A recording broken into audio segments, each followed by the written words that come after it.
د سفر د میاشتې اخري لمحاتو د نبی علیہ الصلوۃ والسلام سر درد ونیولو، خو عام درد نه، درد شدید، سخت درد. او دې سره د نبی علیہ السلام جسم مبارک باندې سخت تیزه تبه راله، دومره تیزه تبه پرې راله او دومره درد چې یو صحابیه یا یو بیبي به تپوس هم کولو، نبی علیہ السلام به د سر په اشارې سره جواب ورکولو. نو 12 ورځې پورې تقریبا په نبی علیہ الصلوۃ والسلام باندې د سر درد جاری و او ورپسې په جسم باندې تیزه تبه وه. نو د کمی بیبي نمبر سے براتلو په دغه وخت کې 9 بیبیانې ژوندۍ وې د نبی علیہ السلام او د نبی علیہ السلام په نکاح کې وې. په دغه وخت کې نبی علیہ الصلوۃ والسلام انصاف قائم او دائم ساتلی دی. نو چې د کمی بیبي نمبر وو تپوس په وکړو چې سبا د چا نمبر دی، سبا د چا نمبر دی. بیبیانو د دینه محسوسه کړه چې نبی علیہ الصلوۃ والسلام دا خواهش لري چې زه د عائشې بیبي رضی الله عنها خواله لاړ شم. ځکه تاریخ لیکلی دی چې کله د نبی علیہ الصلوۃ والسلام باندې دا تکلیف شروع شو، د تکلیف ابتدام د عائشې بیبي په کور کې شوه. بیا چې دا میمونی رضی الله عنها باری راله، نو الته د نبی علیہ الصلوۃ والسلام تکلیف، بخار او د سر درد نورم تیز شو. نو د نبی علیہ السلام دلی خواهش دا و چې زما د اخري ورځ هم د عائشې بیبي رضی الله عنها په کمره کې راشي، هغې سره راشي.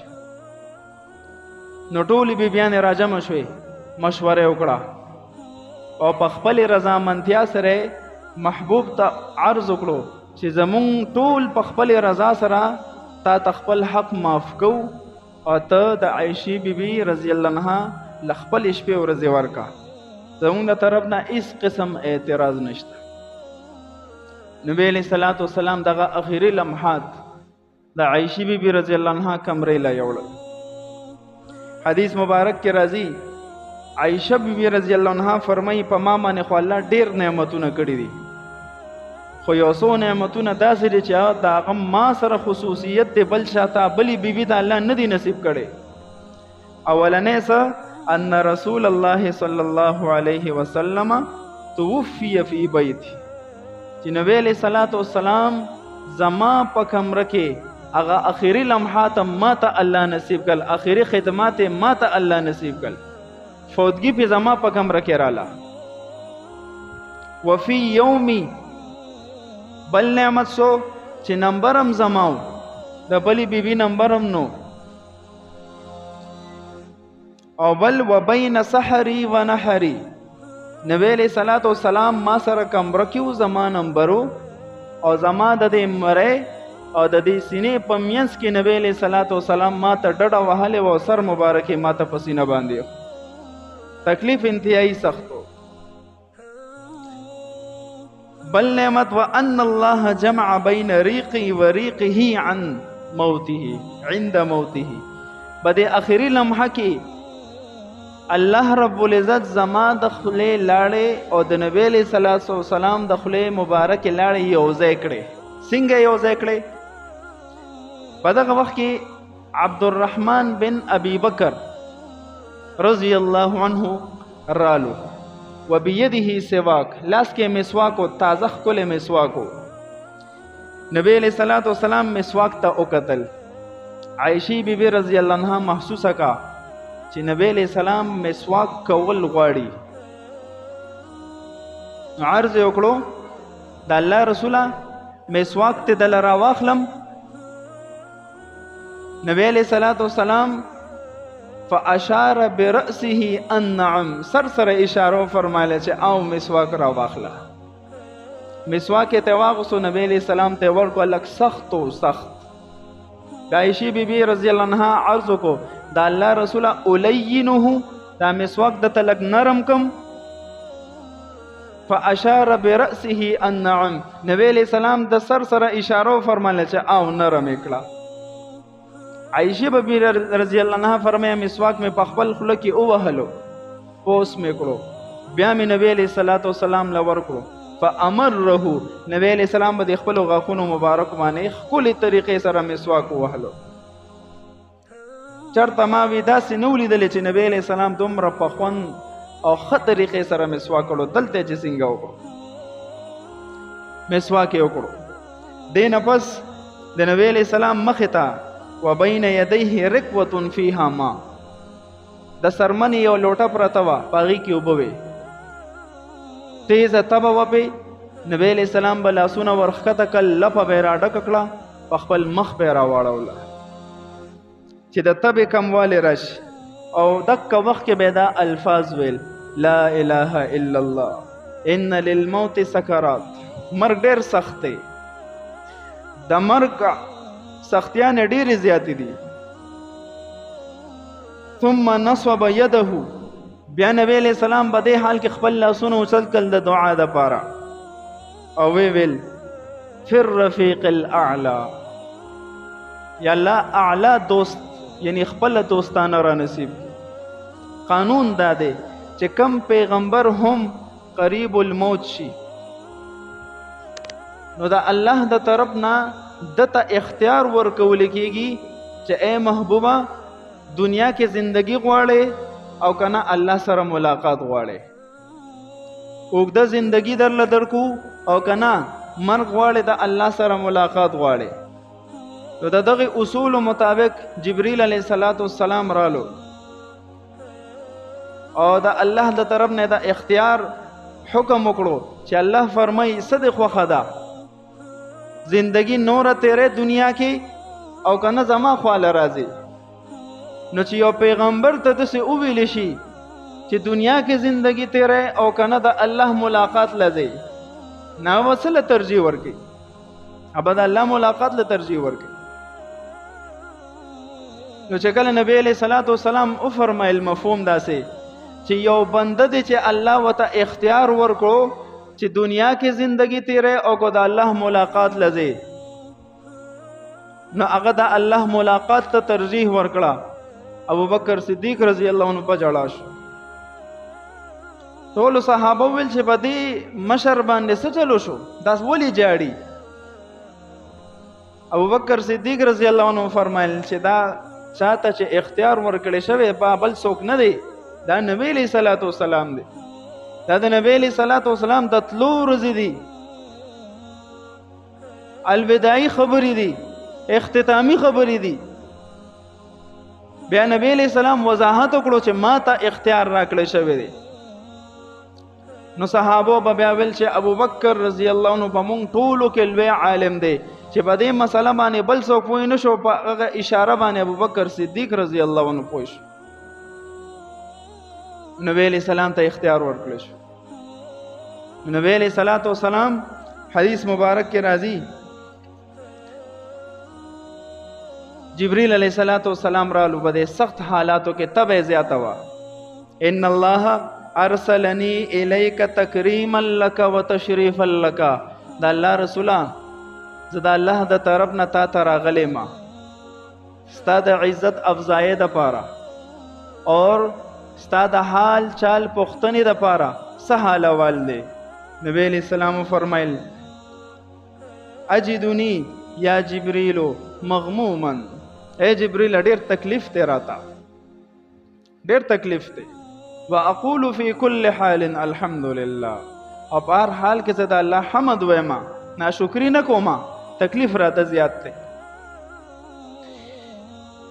په دویم ورځ باندې بیا تپوس لرالو، نبی علیہ السلام دا جواب ورکړو.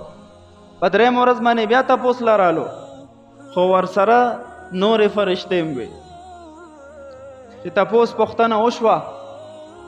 بیا ورته جي په دروازه باندې یو فرشته ولاړه ده چې د هغې فرشتې نوم دی اسماعیل. دا د دنیاوي اسمان د ټولو فرشتو حاکمه فرشته ده، چرته دنیا ته نه ده راکو شوې، مخ د ځمکې ته پیله ځل چې راکو شوه. د الله رسوله اجازت غواړي. نبی علیہ السلام فرمایل ولکه اجازت چې راځي، هغې ته اجازت میلو شو. بیا جبرئیل علیہ السلام فرمایي هذا ملک الموت یستأذن علیک. دا الله رسول دا بل فرشته په دروازه ولاړه ده چې دې ته ملک الموت اسرائیل علیه السلام ویل کېږي، اجازت غواړي. او دا داسې فرشته ده مستأذن علی آدمی قبلک ولا یستأذن علی آدمی بعدک. چرته پهله هم د چانه اجازت نه دی اغستی او نه به در قیامت پورې چانه اجازت واخلي. واحد ته شخصیت چې د راتلو اجازت غواړي. نبی علیہ السلام فرمایل چې اجازت ته ورته راځه. چې هغه راله سلام وشو، نبی علیہ السلام جواب ورکو د سلام. بیا ورته وایي یا محمد ان الله ارسلنی الیک، اے محبوبا الله ز تا ته رالیږلی ما. فان امرتنی ان اقبض روحک قبضت، که ته حکم کې ماته نو زه به ستا روح قبض کم، که اجازت راکې روح به دنه واخلم. وان امرتنی ان اترکه ترکته، او که نه تاسو اجازت نه راکوئ نو ماته الله د طرف نه فرمان جاری شوی چې څنګه زما محبوب حکم وکړي اک شان معامله وکړه. نو جی کو ستاسو اجازت وي نو زه به ستاسو روح قبض کما، او کو اجازت نه نو زه به واپس لاړه شم. ماته د الله حکم شوی دی داسې. نبی علیہ الصلوۃ والسلام فنظر النبی الی جبریل، جبریل علیہ السلام سره خو ډیره واسطه و، ملګری و. نبی علیہ السلام په طور مشوره حضرت جبریل علیہ السلام ته وکتل چې سو کما. د جبریل علیہ السلام تاریخی الفاظ هغه فرمایل یا محمد ان الله قد اشتاق الى لقائک. الله محبوبه الله ستا د ملاقات شوق لري، نو باقی ستا خوښه ده. الله شوق لري چې تاسو سره ملاقات وکړي. نور چې تاسو کم طرف ته ترجیح ورکا، الله سره ملاقات کول غواړئ کو په دنیا کې مزید اوسېدل غواړئ، ستاسو خوښه ده. خو الله ډیر زیات په انتظار دی چې زه د خپل محبوب سره ملاقات وکړم. نو دې کې څه طرف ته اشاره ده چې دنیا ته ترجیح مه ورکوه، مرګ اجازت ورکا. په دې حال کې نبی علیہ الصلوۃ والسلام ملک الموت ته وویل امض لما امرت به، خپل کار شروع کا. څنګه چې د الله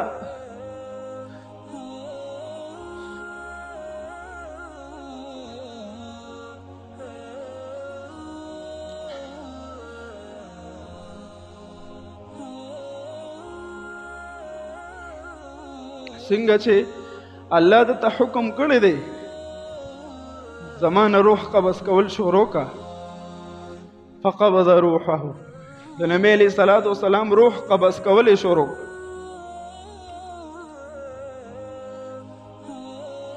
او د نبی علیہ الصلوۃ والسلام نه روح واغستل شو. انا لله و انا الیه راجعون. صحابو ته پته ولګیدا، علی المرتضی رضی الله عنه بےهوش شو ډېر غم په وجه. عثمان غنی رضی الله عنه ګونګی شو، په خوله باندې الفاظ نه راځي. عمر رضی الله عنه تلوار راخ کو، ګورې خاموش شو کو چویل چې نبی علیہ السلام وفات شوی دی. ګورې داغه فیصله به زما تلوار کوي. غلطیونه کې دونه وایي چې نبی علیہ السلام دنیا نه لاړ، وفات شو. او دا ورځ د راجح قول مطابق د 12 ربیع الاول ورځ وه. تاریخ دغه په دې کې ابوبکر صدیق رضی الله عنه ته اطلاع لاړه چې هغه رالو اول تصدیق کوي چې او نبی علیہ الصلوۃ والسلام وفات شو کنه. نو کمرې مبارکې ته ننوتو، د نبی علیہ السلام چهره مبارکه چې ولیده د خولې نه چغې ووتې وحبیباه وخلیلاه وصفیاه، ای زما ښکلي دوسته مونږ دې همداسې پرېغوستو.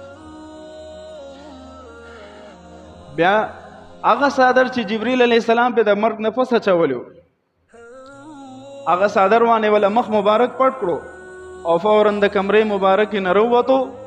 ټول صحابه یې متوجه کړل من کان یعبد محمدا فقد مات، څوک چې د محمد صلی الله علیه وسلم عبادت کوي وره فقد مات او وفات شو. ومن کان یعبد الله وهو حی لا يموت، او څوک چې د الله عبادت کوي نو یاد ساتي هغه ژوندی دی، چرته به مرګ نه راځي. نو دا مه وایه چې په نبی علیه السلام باندې دنیاوي وفات نه دی راغلی، او وفات شو. او بیا دا آیات ولوستلو وما محمد الا رسول، محمد صلی الله علیه وسلم دا الله رسول دی. قد خلت من قبله الرسل، دینه مخکم ډیر رسولان تیر شوي دي او مخ د ځمکې نه واپسي شوې ده. دا هم د الله محبوب دی، الله ځان ته اغوستو. افئن مات او قتل انقلبتم على اعقابکم، نو آیا کو یو پیغمبر وفات شي یا شهید کړي شي نو آیا تاسو به د پیغمبر مشن پرېږدئ؟ او که څوک د پیغمبر مشن پرېږدي نو پیغمبر ته نقصان نه ورکوي، ځان په نقصان کې شي. نو یو د نبی علیه صلوات وسلام د ولادت خوشحالي وه، خو لیکن یو د نبی علیه صلوات وسلام د وصال غم دی. صحابه د ډیر غم په وجه باندې ګونګیان شو. حضرت انس به فرمایل چې نبی علیه السلام په اول ځل مدینې ته رالو، یو رونق و یو خوشحالي به، خو چې کله نبی علیه السلام وفات شو هغه رونق هغه خوشحالي ختمه شوه. چې نبی علیه السلام دفن کو نو فاطمه رضی الله عنها د غم په وجه انس رضی الله عنه ته فرمایي خوشحاله شوې چې زما په بابا جان باندې خاورې واړولې، اوس خوشحاله شوې. هغې ټول خاموش شو. ای ته پته ده چې دا د ډېر غم په وجه باندې لګیا ده. زما بابا جان د خاورو لایق نه و، تاسو پې خاورې واړولې، اوس خوشحاله شوې. مشکات شریف حدیث دی. په دې حالاتو کې چې کله د نبی علیه السلام ولادت وشو، ابو لهب ته پته ولګېده، خوشحالي منع وکړه او خپله یوه وینځه وه سویبه، هغې ته د دې ګوتې په اشارې سره وویل چې ته آزاد یې. د نبی علیه السلام د پیدایش خوشحالي وکړه، منع یې کړه. خو قرآن کریم څه وایي د ابو لهب متعلق؟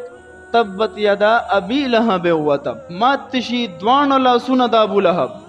جشن یې منع کړو، قرآن کریم دته بهتر ونه ویل د جهنم فیصله وکړه.